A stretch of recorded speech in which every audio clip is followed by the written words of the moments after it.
Hello, I would like to invite you heartily with a meeting with Mr. Pastewka in search for innovativeness, how to tell a story from the perspective of a baby. So, give it a round of applause and good luck. So please come closer here because I will be showing a lot.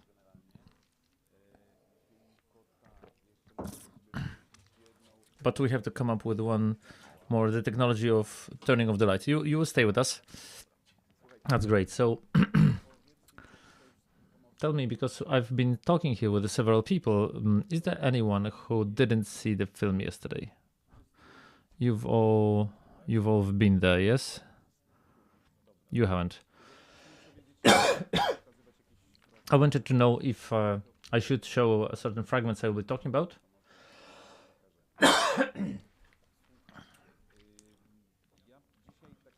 Today, I wanted to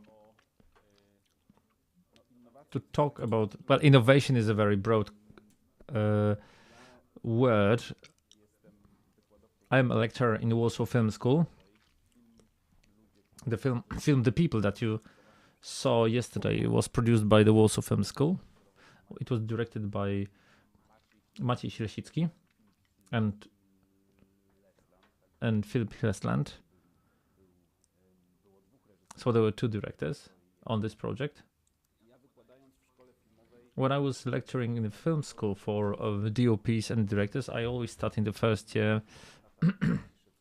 I'm writing what is good image or good shots, and who is a good DOP. What are the traits of a good DOP? After long discussions, we come to the conclusions that good shots are not necessarily nice shots, beautiful ones which are tasty, but in good video is where the video supports the story, that with the light and with the camera you can tell this story. I think it was said by George Lucas that no scene can be spoiled if you make a general plan and general shot and two counter shots, because then you know everything, you know who's sitting where, the people are dialoguing, but this scene, it's a bit mundane and it's a bit empty. Such shots are not typical shots. This is film realization, film performance. And on the black whiteboard, I'm underlining two things for the students.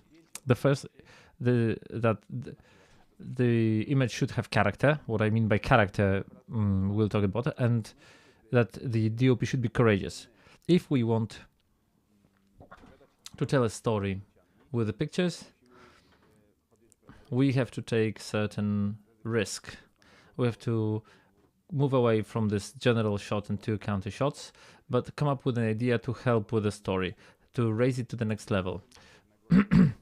It is accompanied by some sort of a risk, because if we're doing something that's not standard, we can get it wrong, and somebody might not understand our concept. So this dialogue, I have to disconnect.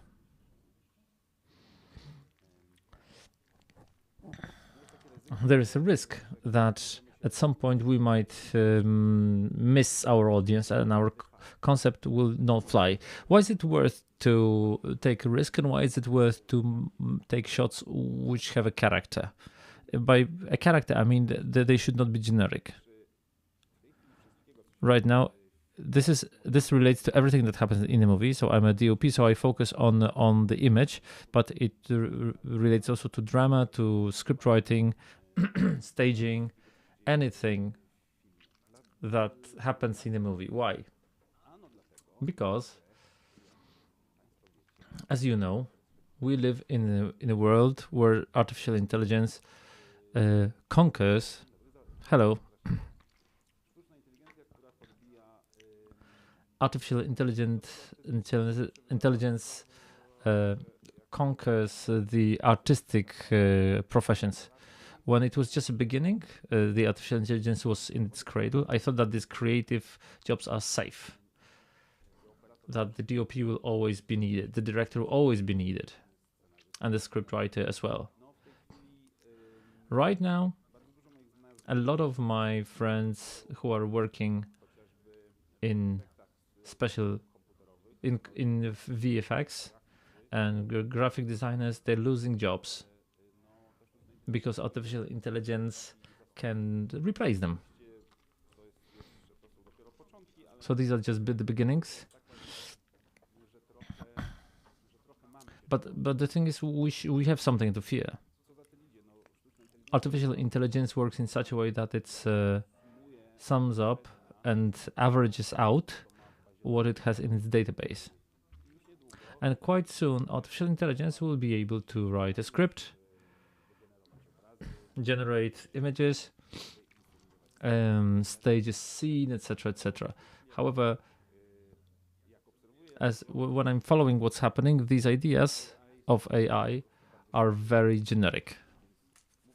So when I'm talking to the students that your images should have characters, I say should things which are not generic. And that's what I also heard from a Polish DOP, that the role of a cinematographer is not making a film, but filming. And that's the difference. You are to film. You have to, which means you have to use creativity in a conscious sense to come up with something that relates to the viewer, that you can establish a connection with the viewer, which will be bold and will help the story, will push the story forward. So that was, I would say, that was my introduction about the innovation. And this might sound like a lofty word. And when I was filming this movie, I realized that for me the biggest innovation is getting away from technology and going back to doing things in a more manual and analog way. I will show that to you in a sec. I will try to prove to you why it worked better for us. In this film, I want to focus on the shots from the point of view of a baby. You who haven't seen that movie, this movie tells a story of several women who are running away from the war. This is a story about civilians.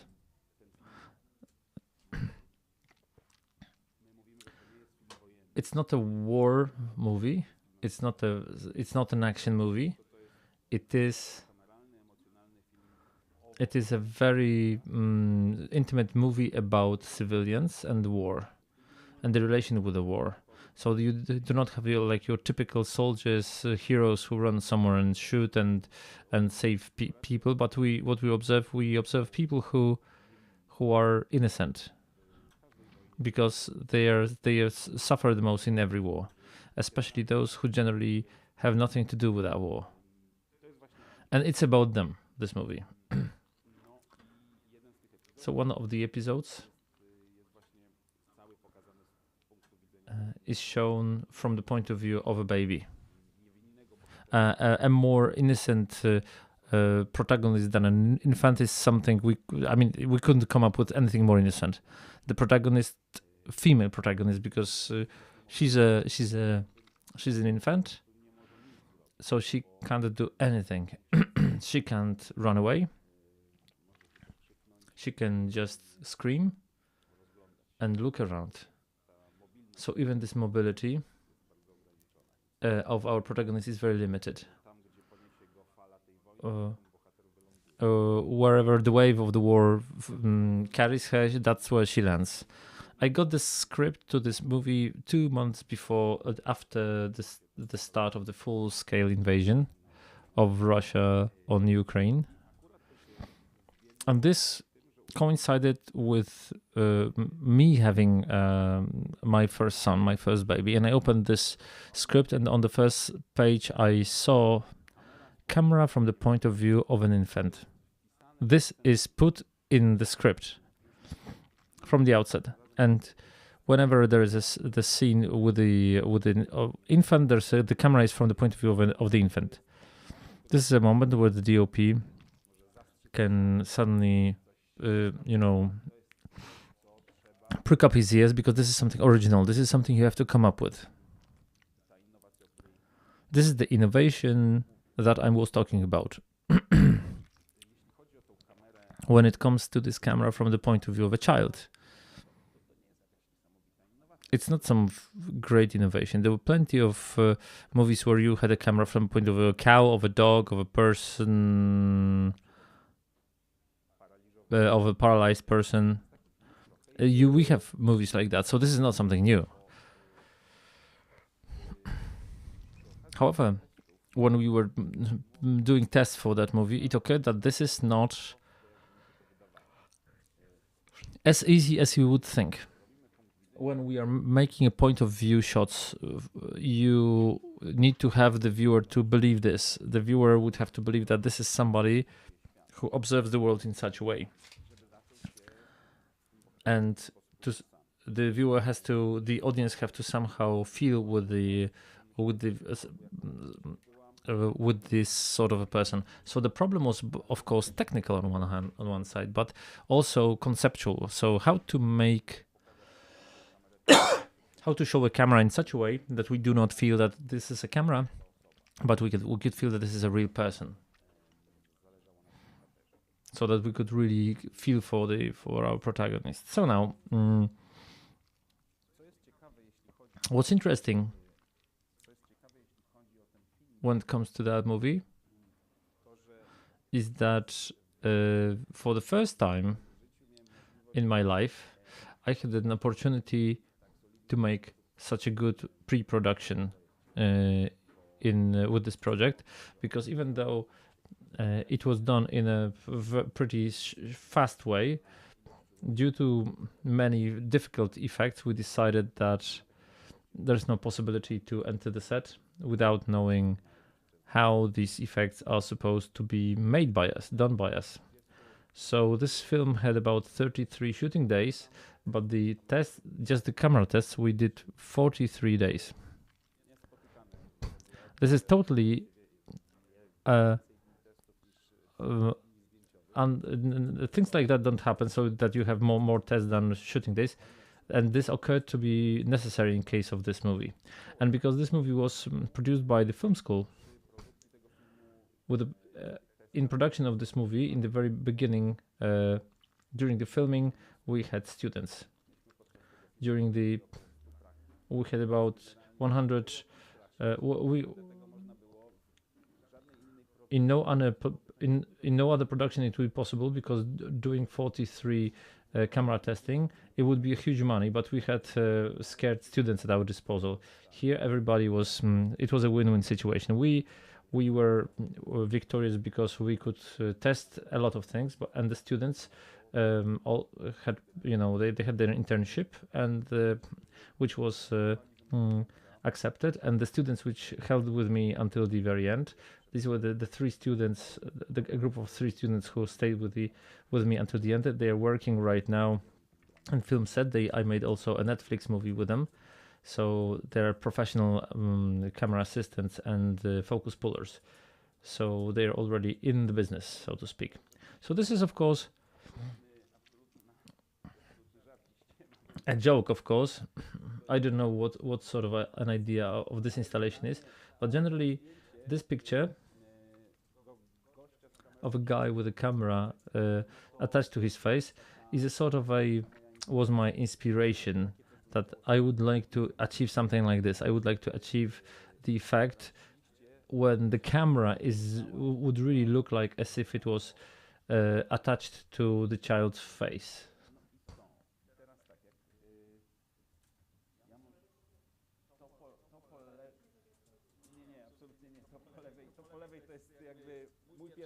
So on the left hand side is my first test, where I tried to, when I wanted to find out how does it work. So for those of you who didn't see the movie, I just wanted to show you a fragment, maybe with Polish subtitles.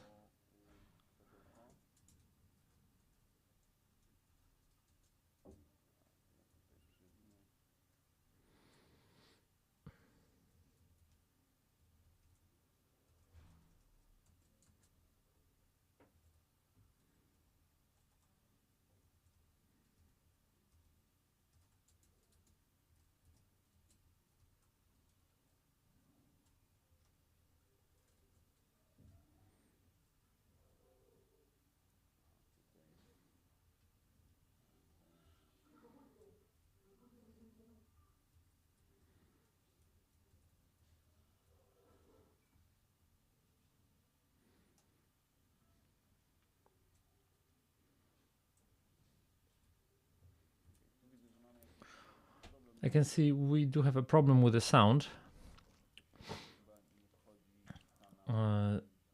The dialogues, we don't see the channel with the dialogues. It's not a big problem. I wanted to show you a fragment of a scene.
Okay, let's stop here. This is a long scene, so I will not torment you with this. So I will try to show you now the process of building that scene. It occurred that in the story of this, in the history of this script, in the story of the script, the baby is either in a cradle or is within the arms of a protagonist, and then she's put back into the cradle, into the trolley. So the baby in this trolley is going across half of the town. So at the end, it falls into the water. So right now, it was not possible to come up with a technology that would sort of could deal with all these elements. So I had to force to somehow divide how we film these things. So I was sure that we can be filming this scene with I will be filming in a different way when the baby is in the arms, in the trolley, or in the water, which was obvious because here all the underwater pictures are very complicated.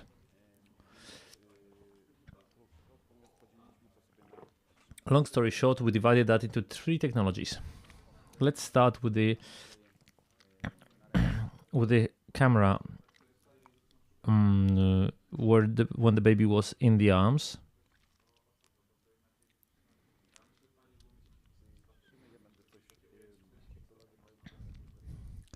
Let's mute that. I will be doing the narrative here. So this is the first test that I performed. Maybe I should. Could you turn on the light on like this? It's not that important. I wanted to see you so that you can see me too. This is the first test. When I read first the camera from the point of view of a baby, there you have to have a wide angle, wide lens. Somebody will be holding that in their hand and suggest that this is a baby. So we'll be passing this on from hand to hand. For some reason, it looks very mechanical.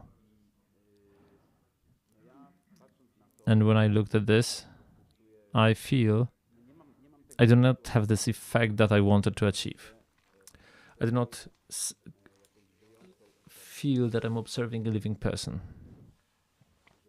That it is very mechanical. You can feel the camera.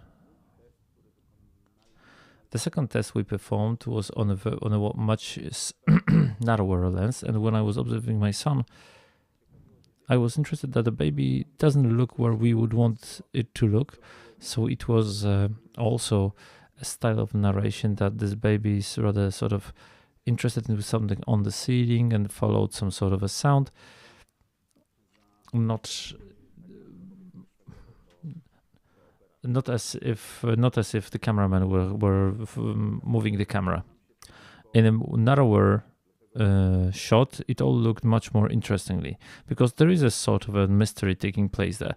At some stage of this movie, of making this movie, we decided to make it a 4:3 format. It was a decision that was suggested by Philip Hiestand, one of the directors. It was a decision that focused on that this is not an epic cinema. This is about emotions. It's about people, and we want to be close to those people. We want them to fill in the screen. As you can see, you have some protagonists here within the frame, and she's the main topic of this shot.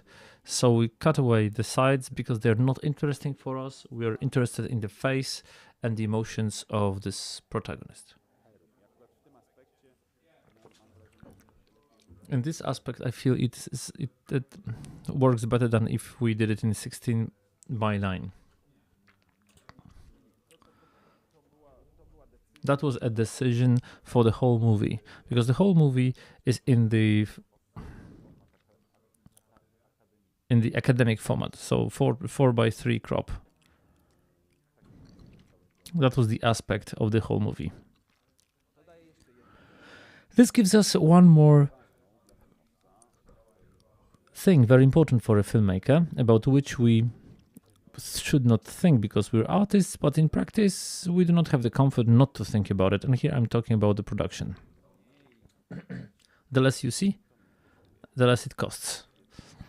So this is also a very important thing, and we knew that we are making a movie. You could say that this movie is as if we made a historical cinema because we're shooting in Poland, but we're moving a movie about a different country. So it's a movie which has elements of a war movie.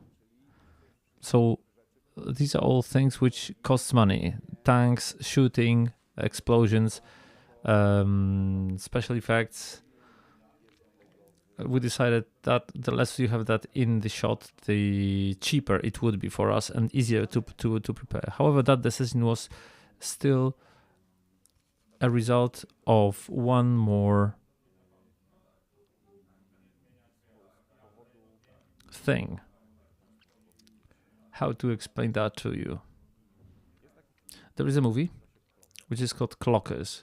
I don't know if you know this. If you're a cinema lover, it's a horror.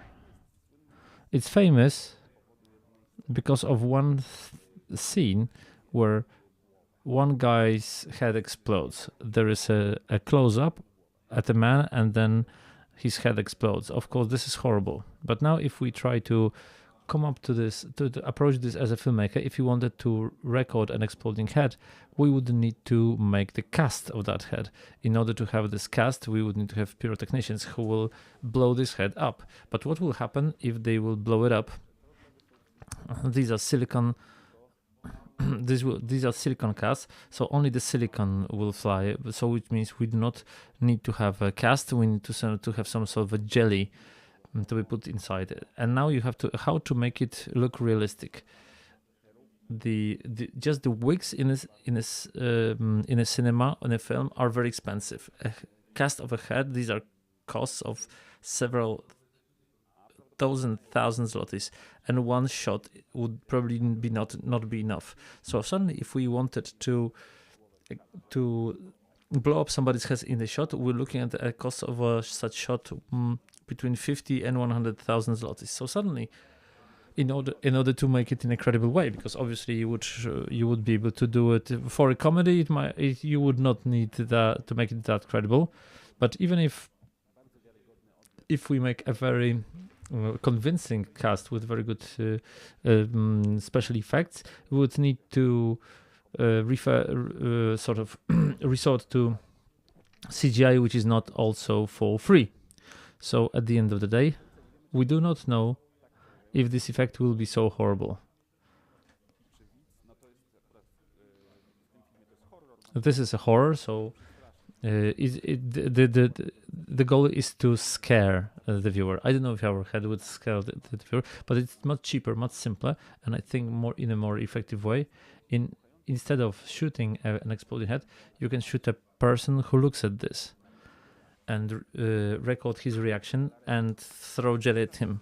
Now, what happens? Every viewer will imagine that exploding head. Everybody will imagine this in the way that's more horrible for them.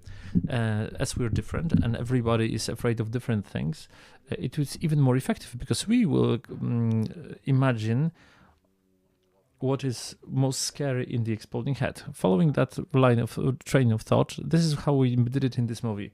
Plenty of people say that this is a movie which is brutal and scary.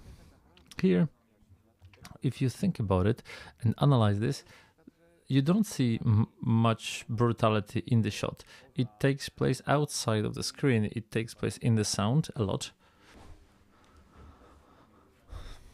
The sound for this movie is made by Maciek Milkiewicz at a world level. This production that we had yesterday, it is in stereo. It was so you didn't have this feeling as you have in the cinema, where this sound is really a real surround. It was also this aspect was also decided upon because it was supposed to be cheaper and more effective. So now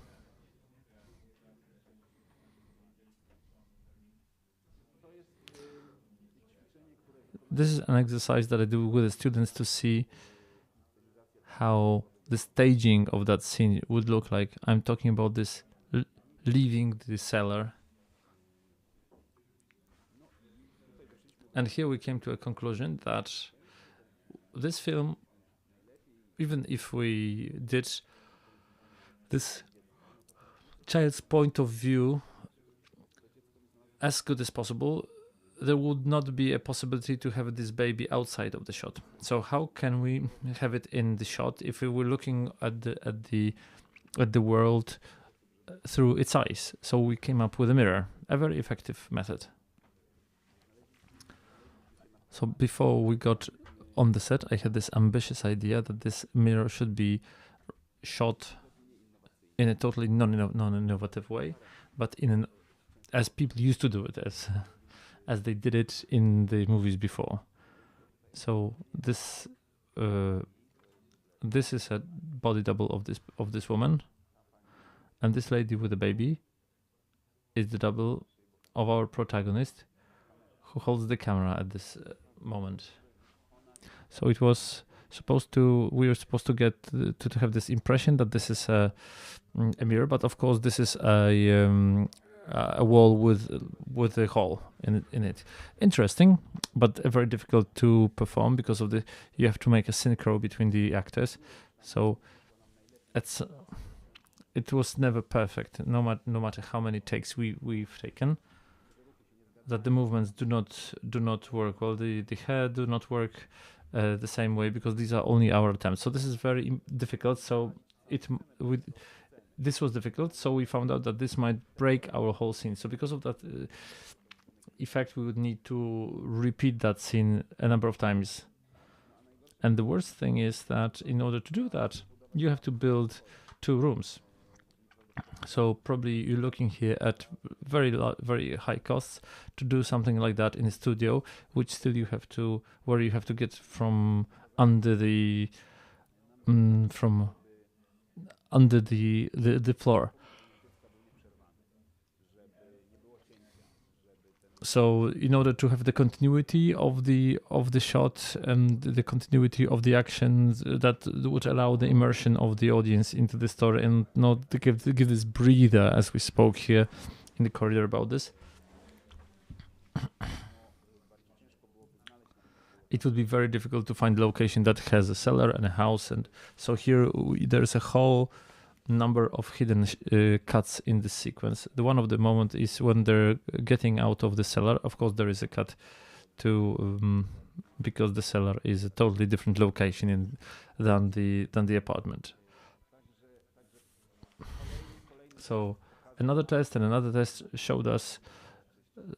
Hi, you can join us. Showed us some new, allowed us to come up with new ideas. And now I'm getting to a big game changer for myself in this whole technology, where I realized that the camera itself, which was led by the cameraman from hand, does not give me the human view. Suddenly it becomes mechanical. So we started to test this on gimbal. The gimbal itself has this characteristic that it catches, so that it sort of amortizes certain micro movements and makes everything more smooth. I have this piece of equipment here, which is connected to the gimbal. Whenever I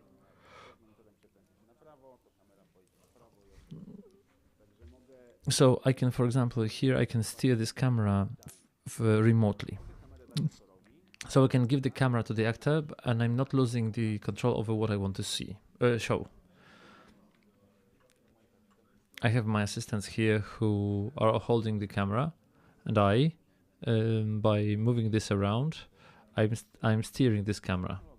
This technology, it is devised for drones, which are on the crane, and the camera is hanging somewhere very high, and the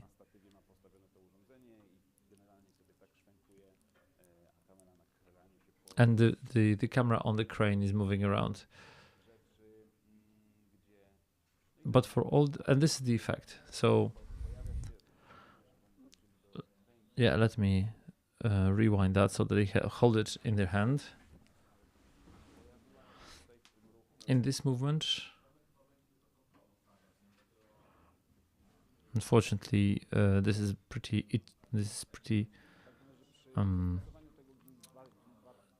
It doesn't work very well with the use of this gimbal. We got a certain latency in the movement of this baby, and also where the operator is looking, the cameraman is looking, the camera will move there. So we simulate a bit the point of view of a real human. So I wanted to show you now a fragment of a movie.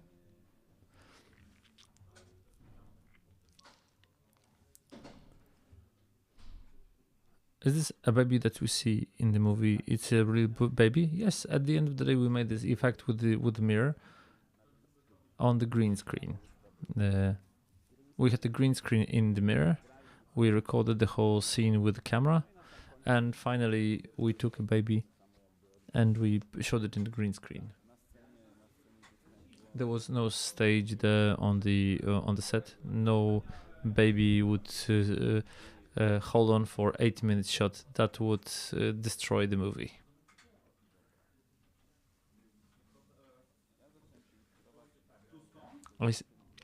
Okay, this is the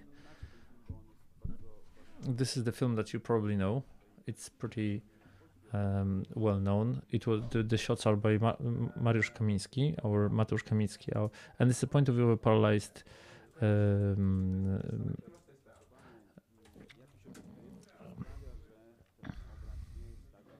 So this, as you can see, there's this. As you can see, this image is a bit blurred, so it's not so sharp. Also, this blinking is something that adds makes it less technical. So it's the movie Les Scaphandres et les Papillons. So when we have this technology, how this should move, I was wondering how the world should see it. You have to need a lens that's doing things like this.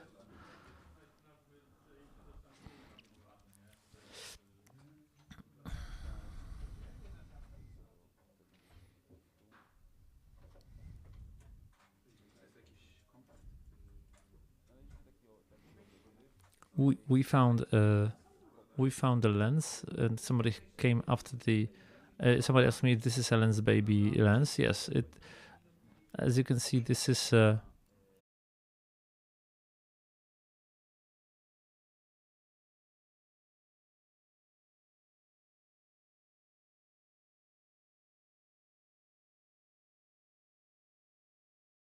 tell you one more thing.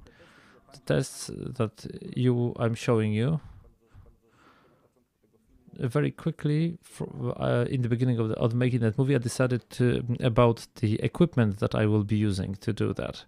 Here we are in Film Spring Open, where you have access to the best cameras available on the market. And I also thought that this movie will be made on some super camera, because I really wanted to do it well. I made a lot of tests, and of course the super cameras proved that they're super.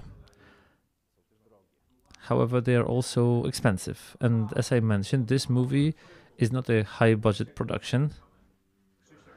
We really wanted to focus on what this movie is about, and not on making this on some wondrous technology. So we decided to use Red Komodo. It's a very small camera. It's a camera that, in comparison to professional film cameras, which can cost, I don't know, the prices start from 200,000 zlotys, and the Red Komodo costs about 30,000 zlotys. It's 10 times cheaper than professional cameras that you can find in the market. It's pretty small.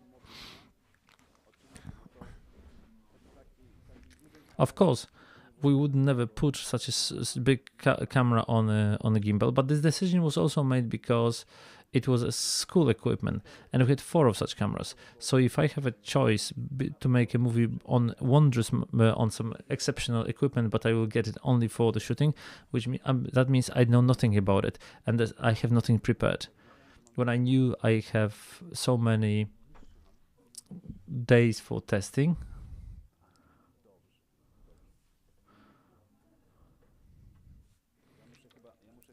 I think I need to speed up, because we started at what time? We started at 2?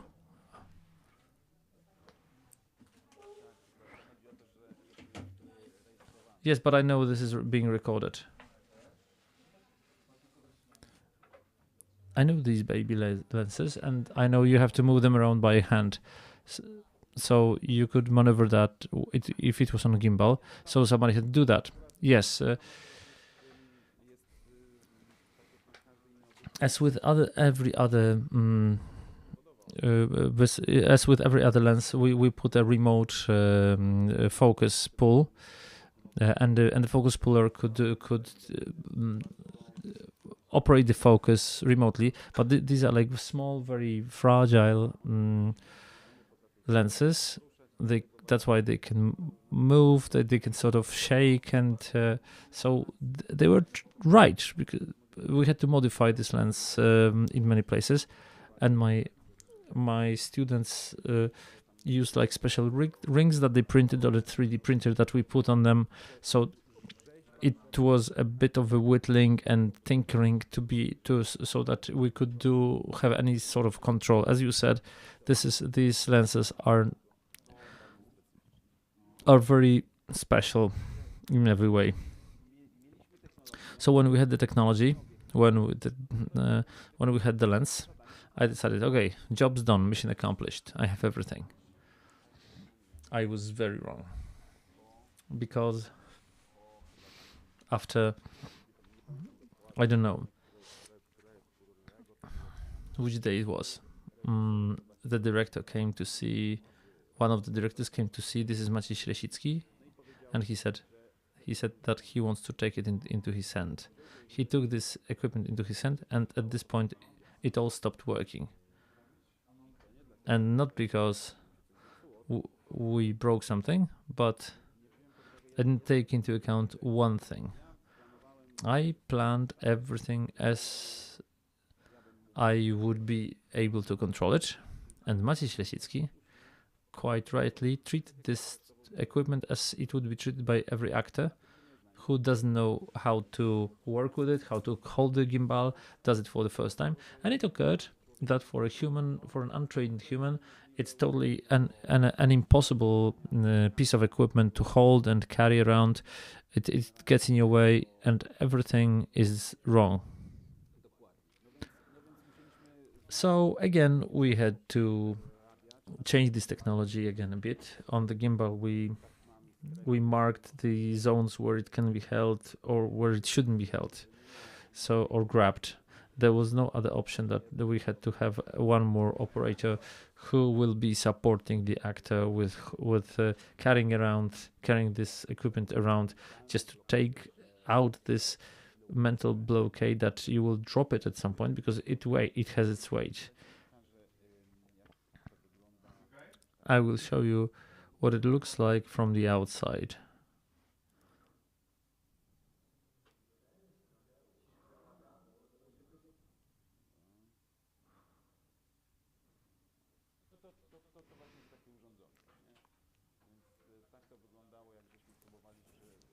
So that's this sort of equipment. When we try to carry it around, this is what it looks like.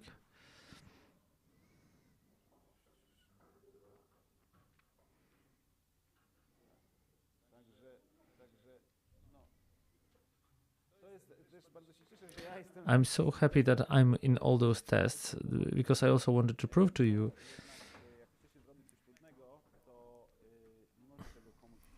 if you want to do something difficult, you can't outsource it. You have to test everything yourself and plan everything yourself.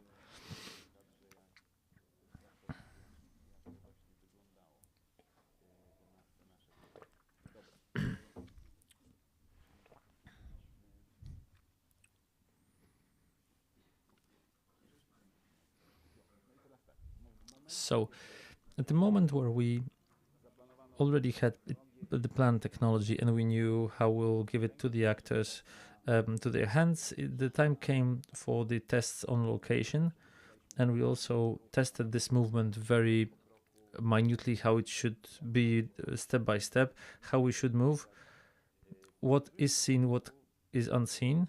When showing that to you, I wanted to point your attention to how important it is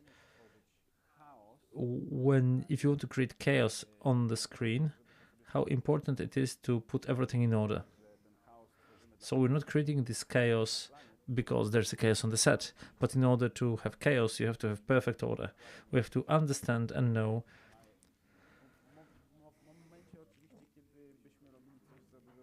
if we did something for much bigger money,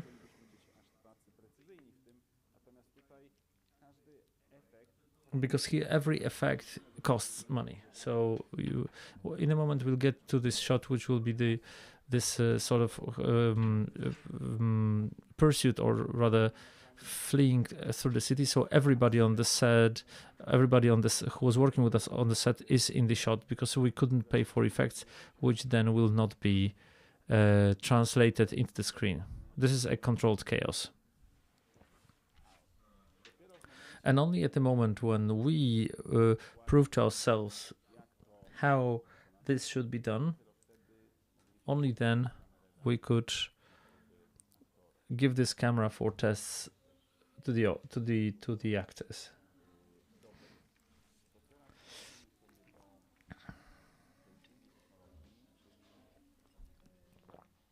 So let's now move to the second technology, the technology of riding. I'll show you this part with the where they were fleeing across the city.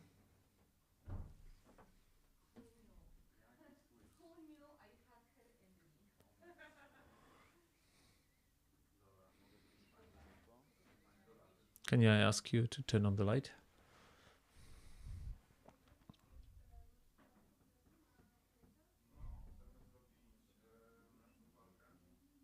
Oh,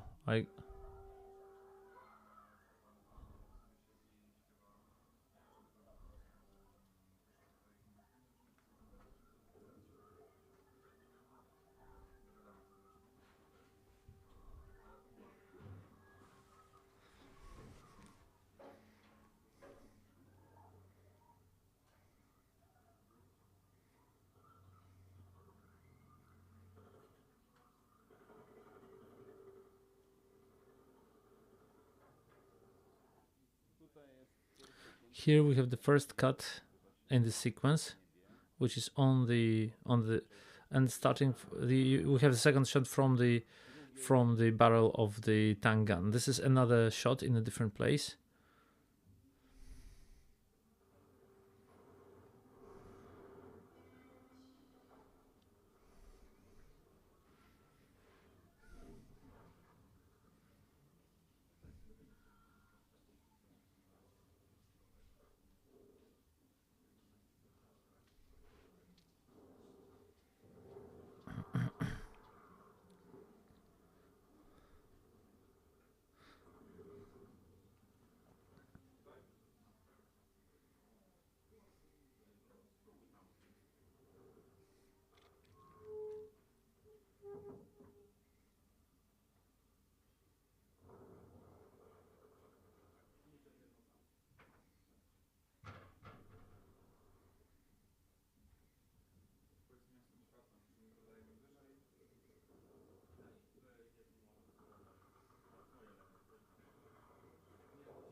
Yeah, there is some problem with the sound. One of the channels doesn't work, doesn't go through this TV. We should hear the crying of the baby, but you saw that in the cinema.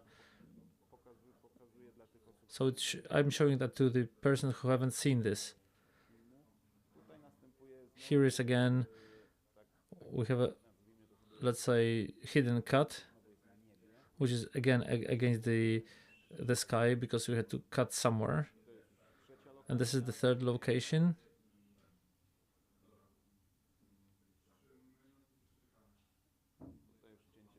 And here here you had a normal cut already seen.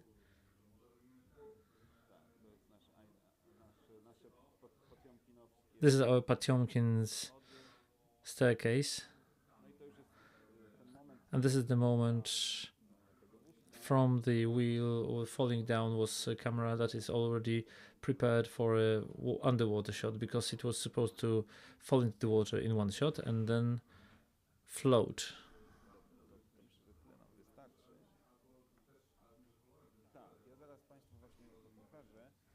I will show that to you in a sec. Can you turn on the light, please? Let me start with this camera, which is in the trolley. That was the second technology, so everything started from the very start. This is what you have seen here on the first shot. GoPro connected to the trolley. Again, not the right.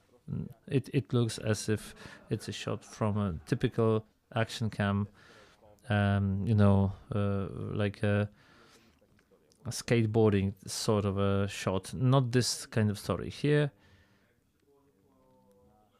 is our handheld camera. And in order to achieve that, this fragment of the trolley, this handle is connected to a standard grip trolley, which is pulled by somebody else. So this is not a technology that we have this camera on a gimbal, but I would say innovation in the form of going back to normal filming methods, where it occurs that a human holding a camera in his hand will make the best job, will do the best job. Then when the baby was put in the trolley, you can see that the style of work will work for that, because nobody will be pulling that baby out. Here we tried this on gimbal. Gimbal didn't work here, because what gimbal did, this baby was sort of floating in this.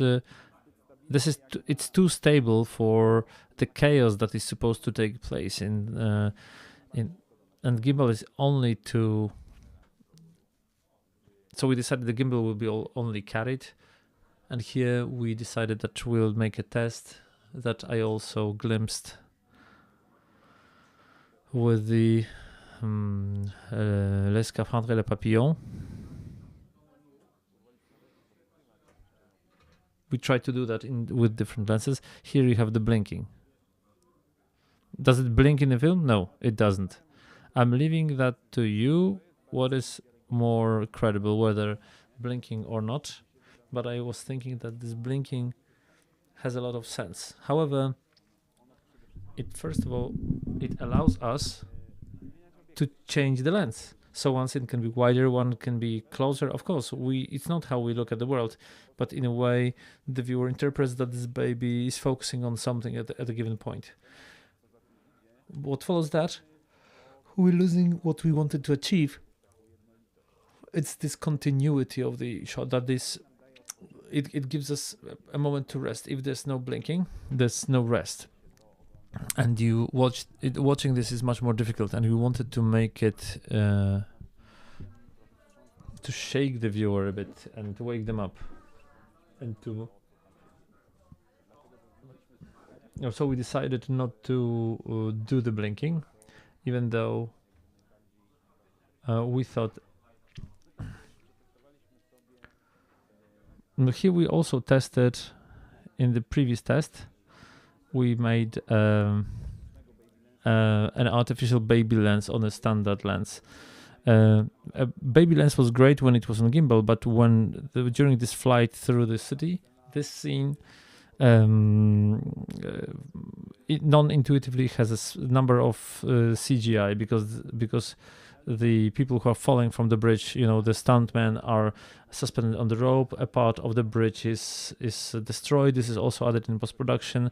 It's much more difficult for the CGI specialists if the image is blurred. So it was easier for them to the baby lens effect we put in a CGI on a standard lens. So here I made my students to do the staging so we could try things. And finally, in the location, we had to plan what this camera will be seeing. So Maciej Lesicki, the director, Filip Hillesland, the co-director, they were running I'm running in the background. So it was a movie where everybody was running around. It was not a movie where we were sitting on the chairs in the tent and telling others what should happen there. We had to roll our sleeves up and come up with it. This is a Siekierki Bridge in Warsaw. This is under the Siekierki Bridge in Warsaw. What I will tell you about this bridge and about this first location, it is written that it's flight across the town.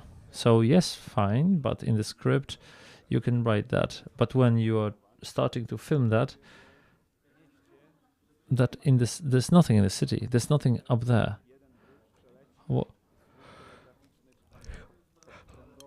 You have a piece of electric cable one bigger building, but the thing is that when it takes place under the bridge, it gives you a certain texture that is sort of flashing there, and it's changing. It gives you a certain feeling of dynamics. That's why we decided to move it under the bridge. That's why we also, there was an idea of this first location, because there was some sort of chimneys and poles, etc. But it works not that much worse than what's happening under the bridge.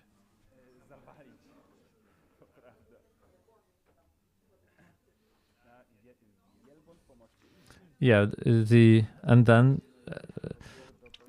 you notice that there is this camel walking along the bridge. So now I will show to you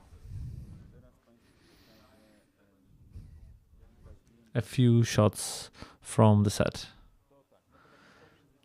These are all the ropes. This is not a stuntsman, but a dummy suspended on the rope. This is a tank. So this is how you make a low budget tank. Just the barrel of the gun is on the filming platform. You push it into the frame, into the shot. There is a charge which exploded inside. Then it's, of course, it's a bit pimped up in post-production, and this is what you see a stuntman there. The stuntman is really because when a human is falling down, he's waving his limbs around, which the dummy would not do. And this is what it looked like, our technology. So if we have a normal platform, a filming platform, which you can pull by the metal, but I mean, there's also a motive that this trolley is turning, so you had to come up with how to, that you could both push it and pull it.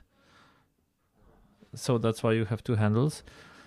There's a cameraman sitting there, and we have two soldiers there. There were two soldiers.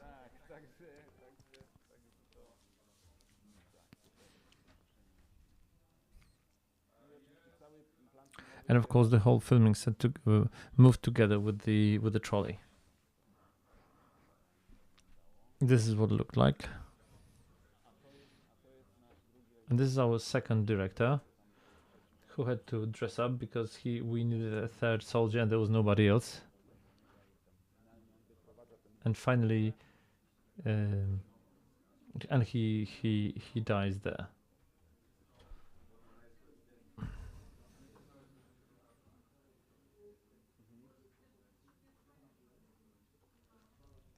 I was always afraid what will be on the outside of the frame.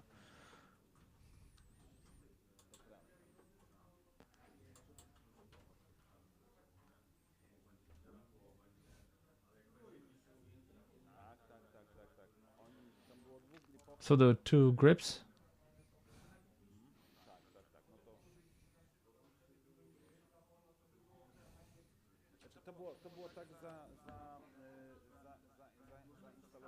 It was installed in such a way that they could easily grasp this handle and push this all. And this is how they did that. But the trolley with the cameraman and the camera is like 150 kilograms. So one girl would not be able to do all the takes. And now I will show you the third technology, which we had to develop. The sequence seems short, but you have to come up with 3 different technologies how to record it.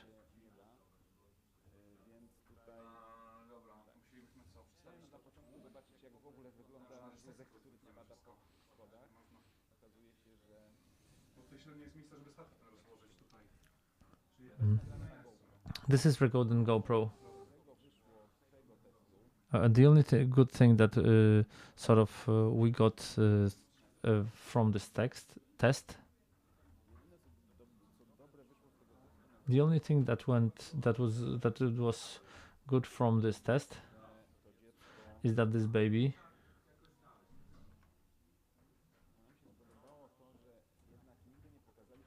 we never showed the legs of that baby. When this trolley is falling down, a hand or a leg adds some credibility. So we decided that we'll have a baby, some sort of a doll put in the trolley. So this is a metal pipe that cost us 300 zlotys. So if you would like to, well, we had to sort of weld it ourselves, and we had to install the cage for the like holders for the camera. That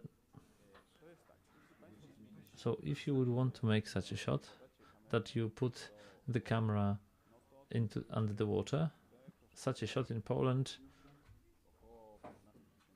is 15,000 zloty, because you have to have a special team who will do that. We didn't have such a budget.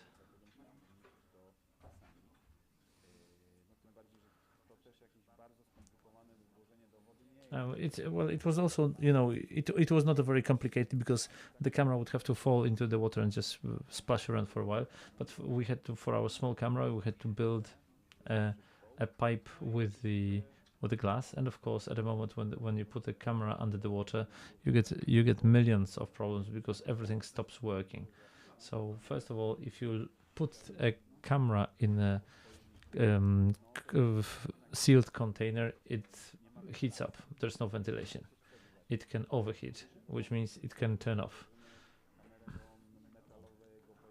When we put it in the we get a Faraday's, also if it's a metal container, everything that was is remote and wireless for like focus pull, etc., or video signal, because it's a Faraday's cage, stops working.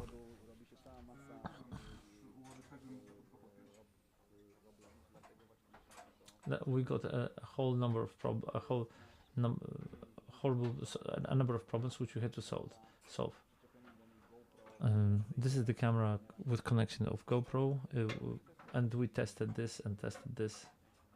As you can see, this is all done on a very makeshift basis. All the tests, we had like failure after failure after failure, and finally we managed to make a test which gave us hope, and this is what it looked like.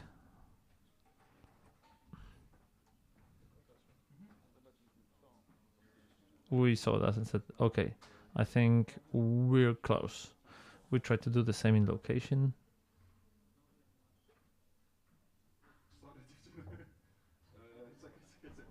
Without falling into the water yet. And finally, the shot looks like this.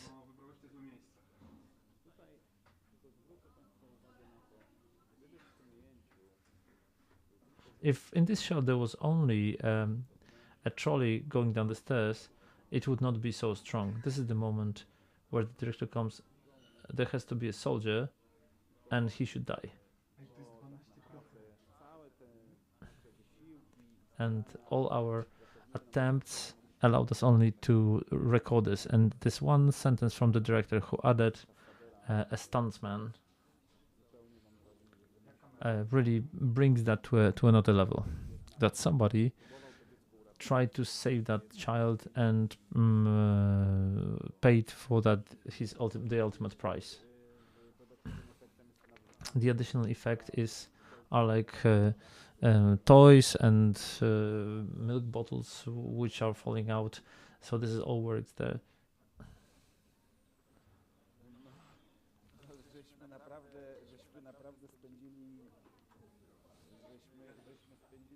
We spend a lot of time over this. This is what it looked like at the end of the day. These stairs were not there. We filmed that next to the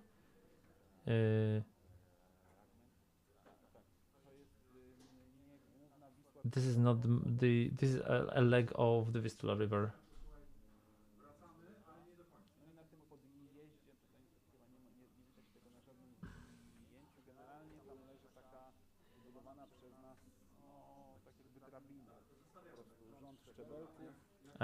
It looks like a ladder.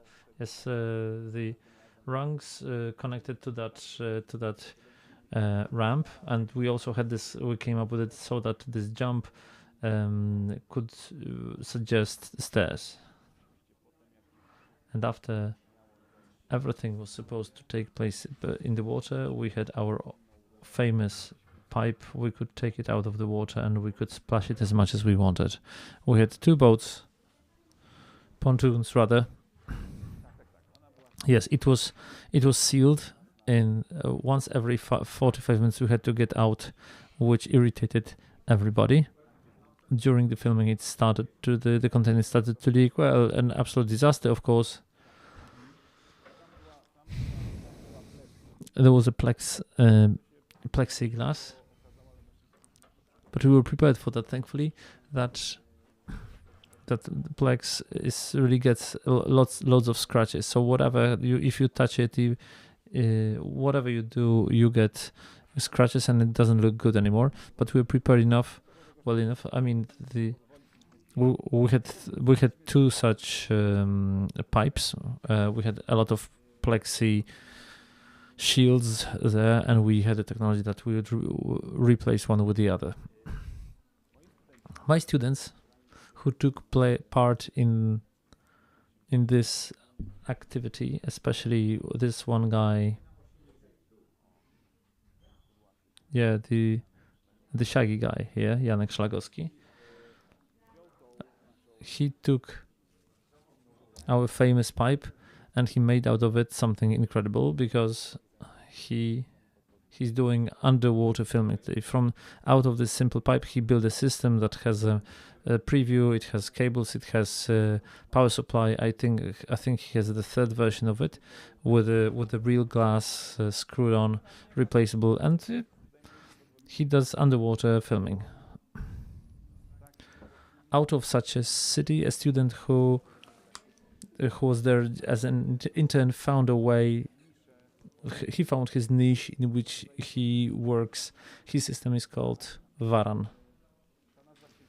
This came from the fact that our camera is red Komodo, so Varan of Komodo.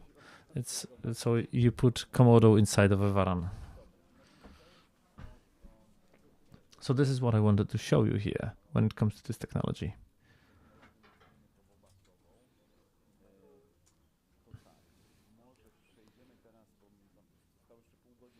I think we still have half an hour to go. 3:30, anybody knows? Oh, until 3, which means we don't have any more time. So maybe any questions, I will be glad to answer them. I can show you something else if you are interested in anything.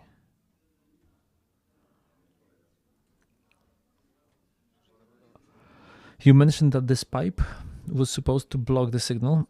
How did you manage that so that it worked? It occurred that the signal, the focus signal, is not blocked when this pipe does not fall into the water. It fell into the water just at the end of the shot, so we put the possibility of pulling the focus. We also could preview this, and I mean we were losing the image too, but we also recorded this. We took out, we connected to the cable, and we watched how the material, whether it's well recorded or not. So we had a number of problems there, but it was a different shot already. It was not a master shot. 4-minute master shot. It was 1 15-second sequence of falling into the water, and I think we've managed to launch this camera when we didn't have the signal. This focus puller didn't know if he has the possibility to focus. He was pulling the focus by intuition. The point of view of a baby also gave us a certain degrees of freedom. If we had too much focus, would not work here. So a bit of lack of precision was fine here. Also, when the camera was being put into the water, we started to have the problem with the signal, but it was enough to not to dip all the pipe into the waters. It just so that it was enough to put the glass under the waters. Today, the guys who are doing this professionally, they have no problem with that because they have cables through the outlet and everything is sealed. And yeah, and as you can see here, as on the picture, our cameraman was hanging out of the boat, and I like really chapeau bas, fantastic work. I as a DOP, I don't know that, but I do believe that the budget was it was half of a standard feature film budget in Poland. It is assumed that a feature movie in Poland, I'm not talking about any super production or a historical movie, nor about the genre movie, costs about 4 million zlotys. We had less than half.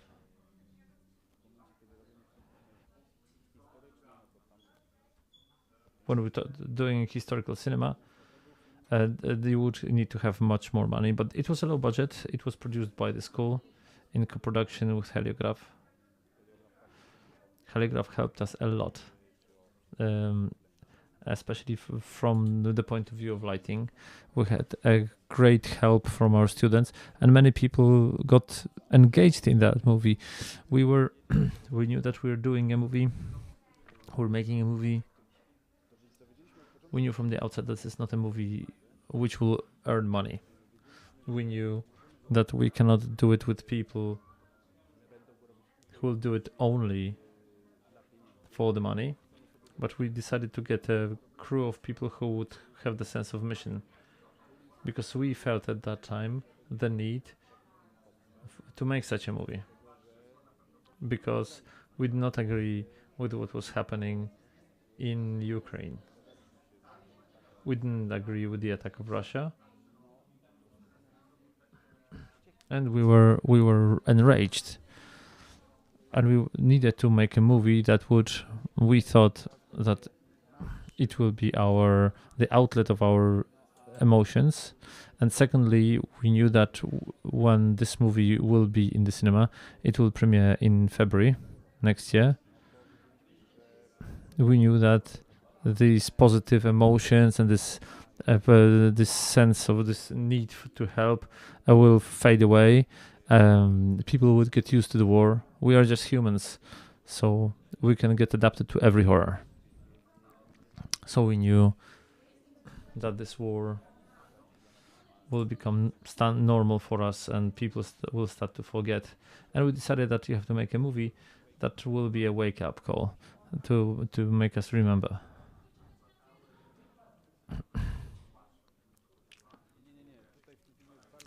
No, there is very few CGI effects in this film.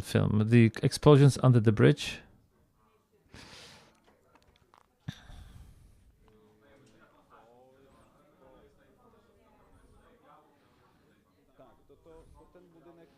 So this building is a building of is a desolate building in Gliwice, in somewhere around Katowice.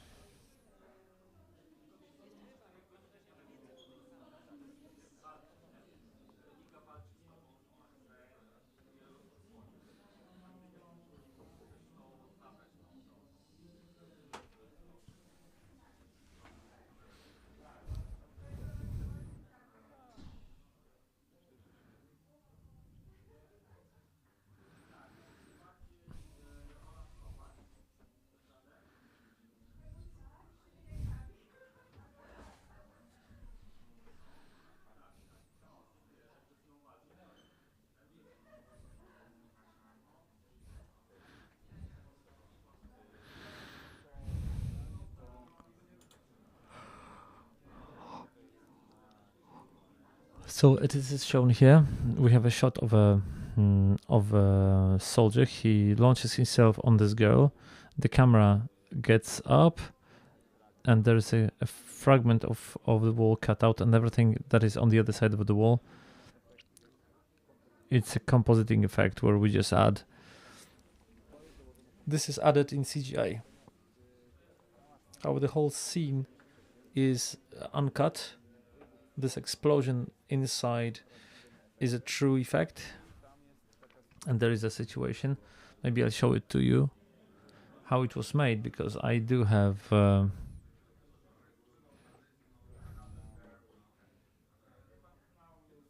this fragment here.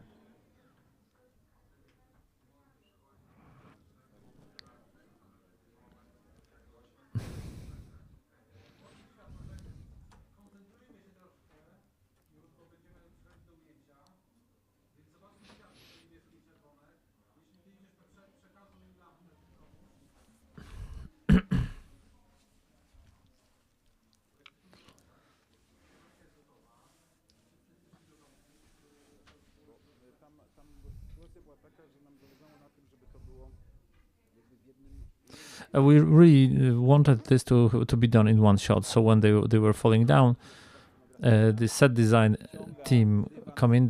It pulls in a rug with debris, and then demolition starts. So this explosion in the middle is real.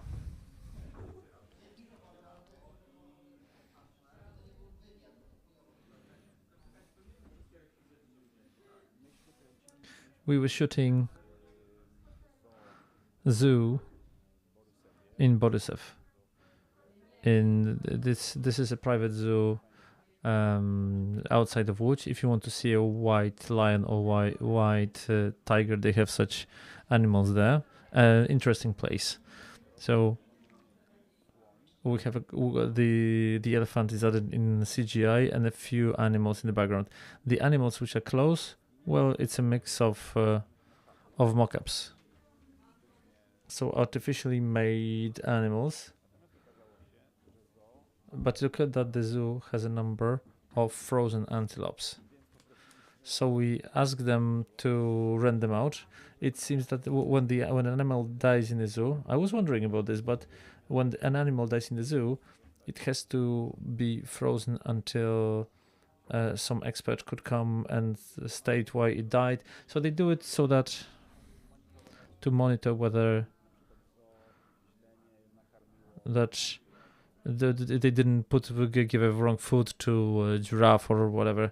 I didn't know about that. So you learn such things as you work.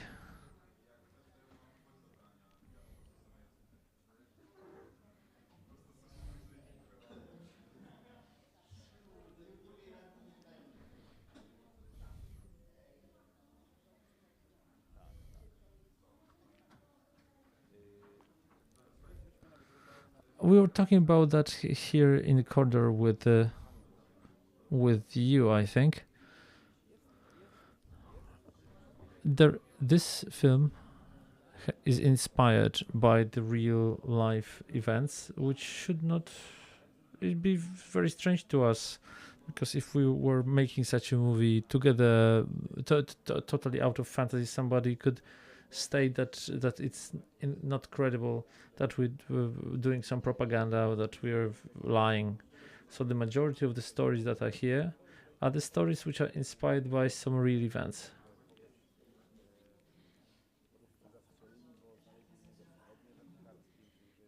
So like the guy with whom they found some fishing trousers, and they shot him, and this is from a newspaper.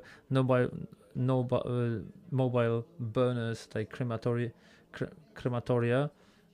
You can Google that out. You have plenty of such stories.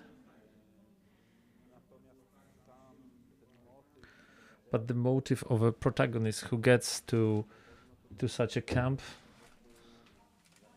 it is our fiction. But the fact of mobile crematories, this is true, unfortunately.